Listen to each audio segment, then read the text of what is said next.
everybody. It's another noisy day on the road here.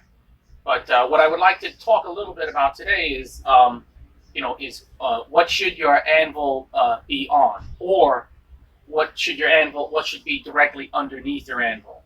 So I don't want to talk so much about anvil stands. I mean, an anvil stand can be made from wood, solid or laminated, or plywood. Could be metal, heavy angle iron or tubing, or it could even be concrete. But I don't want to discuss that so much as much as what's directly under the anvil. So let me reposition the camera, and I'll give you a close-up view of what I have underneath mine, and I'll talk about why that's there and why I feel that's good. All right, so here's a more close-up view of the two small anvils that I use every day.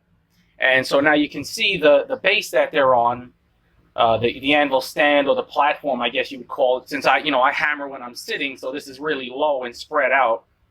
And just a quick note about that is this is laminated blocks of solid wood with different style of rubber mats interspersed between that and on the very bottom here. So what I want to say about that is most people usually put an anvil directly onto wood, and that's fine. But what I think is that if you do, let me grab this piece of wood here, I think it's better, you see I have the wood like that, I think it's better to have it vertically, the grain going vertically as the tree grows. I just find that there's a lot better shock absorption and more compression strength in that way. So, but for me, because this platform is so low and so spread out, it was not very practical to laminate a bunch of small blocks to form this platform. So, what are my anvils directly on? So let me move these and then I'll show you.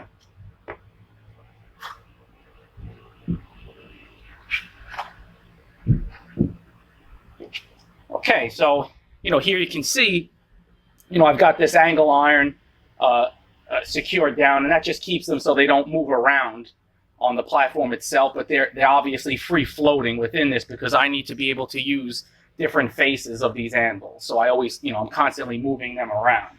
So, but they sit directly on these thicker, I guess, playground style mats. And I think these are made from probably recycled tire rubber. So this piece of wood is just a spacer. And then I just have these two mats. So the reason I'm making this video is because I get questions sometimes about people asking me how to, what to put their anvil on. And like I said, directly on wood is fine. That wouldn't be a problem. Some people pour silicone and put their anvils on that. Some people set them directly into, have a container with sand. So there's a lot of different ways, but for me, I find these mats have been very, very good and very useful. Now, granted, I use, very small anvils. If your anvil is very large, it might not matter so much. But I still think it's a good idea to find a suitable base because my anvils are machined dead flat. So if the base is flat, they'll sit flat.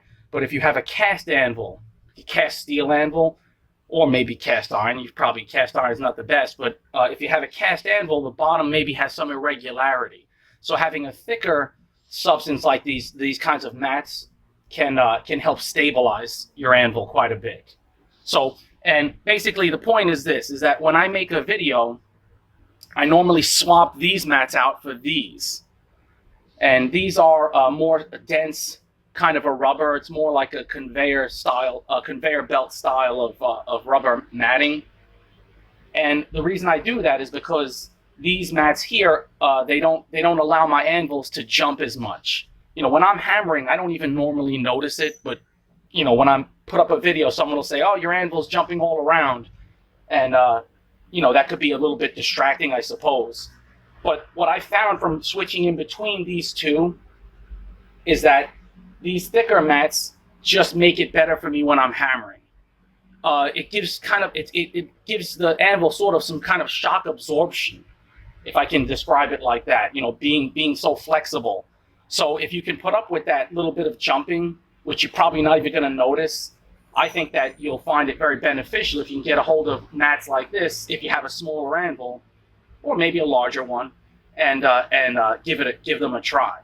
So, like I said, it's just it's a matter of personal preference. But going forward, I think when I make videos, I'm probably just going to keep these mats, in place as such. And then this block goes there, and then the anvils come in, and then they can't move side to side or front to back so much, or not at all, but they do jump a little bit like this. But I found that the energy return to be much better than when I use these other hard mats. Not to mention that it also deadens the sound a little bit, which also helps since I'm in close proximity to so many neighbors. By the way, if you're looking to buy this kind of a mat, this is how they're sold here in Taiwan. And this is pretty thick, but you'll see that the back end has these recesses. So the mats that I use underneath my anvils here, I cut that off. So they're a little bit thinner, but they're still very flexible and still have a lot of bounce back. Yeah, anyway, there you have it. I hope that that helps some of you guys out and answers a few questions. Yeah, I'll talk to you next time.